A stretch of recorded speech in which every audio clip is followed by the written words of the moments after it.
The Panzer Lehr division was an elite German armored division during World War II.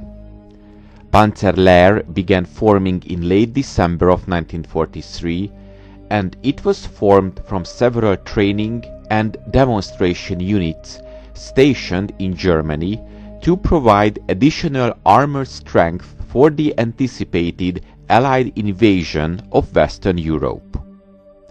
Most of the division's original cadre was drawn from Panzertruppenschule 1 and Panzertruppenschule 2, the Panzerwaffe's major training units.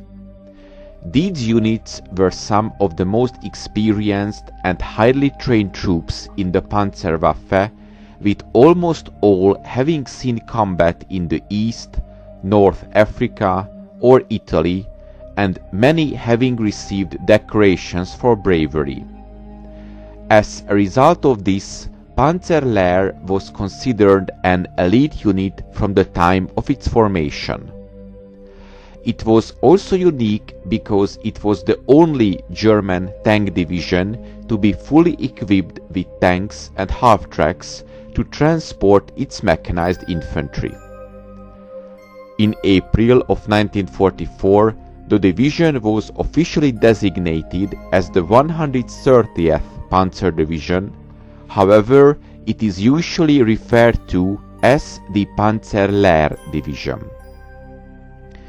Within several months of its formation and after the Battle of Normandy, the division was reduced to a combat ineffective unit with only 20 remaining tanks. After spending some time refitting in Germany, the division received 72 tanks and 21 assault guns and replacements to compensate for the losses suffered earlier. In November of 1944, Panzer Lehr was transferred to the 5th Panzer Army in preparation for the planned winter offensive, Operation Wacht am Rhein.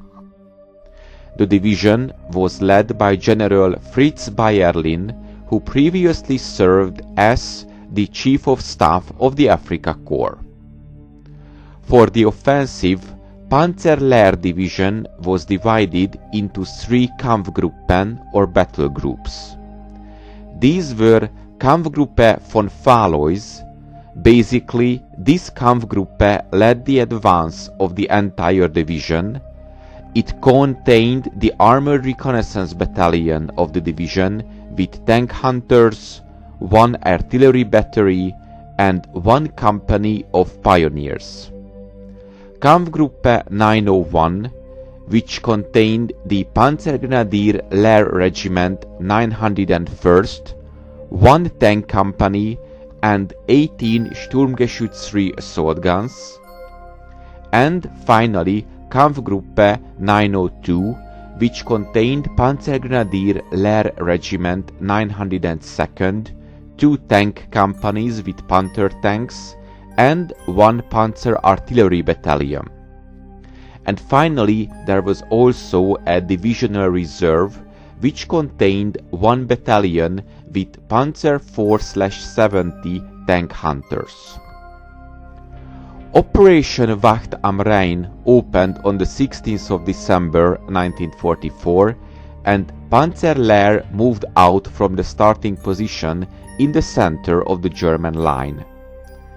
They soon became bogged down, and the division found itself moving forward at a crawl. The situation worsened over the next 2 days, with the 901st Panzergrenadier Regiment being halted by the Americans along the road to Wiltz, and the 902nd encountering heavy resistance in the town of Hosingen. On the 18th of December, the assault got back its momentum. Panzer Lehr's Armored Reconnaissance Battalion raced ahead, attacking towards Wiltz before rejoining the division on the route to Bastogne. On the 19th of December, the division's Panzer Regiment ran into a roadblock held by troops of the US 10th Armored Division. After a short engagement, the way to Bastogne was open. However, the majority of the division's armor had been sent north to Magaray to support another German division. After the taking of the town, a local person informed Fritz Bayerlin, the division's commander, that a column of about 80 American tanks and infantry was seen moving towards the town. Bayerlin ordered his troops to halt and set up a roadblock, giving him a chance to regroup and reorganize his forces. By the time that the Panzer Lehr moved out again and reached the town of Bastogne, the US 101st Airborne Division, the famous Screaming Eagles, had already secured it. Panzer Lehr was then divided. With half of the division left to capture Bastogne, the rest of the division, including most of its armor, were to continue on to the river Meuse. After a day spent on reorganizing the attack, Panzer Lehr finally got underway. It fought its way through St. Hubert and then to the road to Meuse was seemed to be open again. The assaulting units later met by heavy resistance.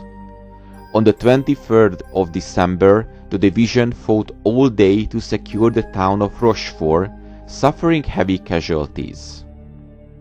The American casualties were minimal.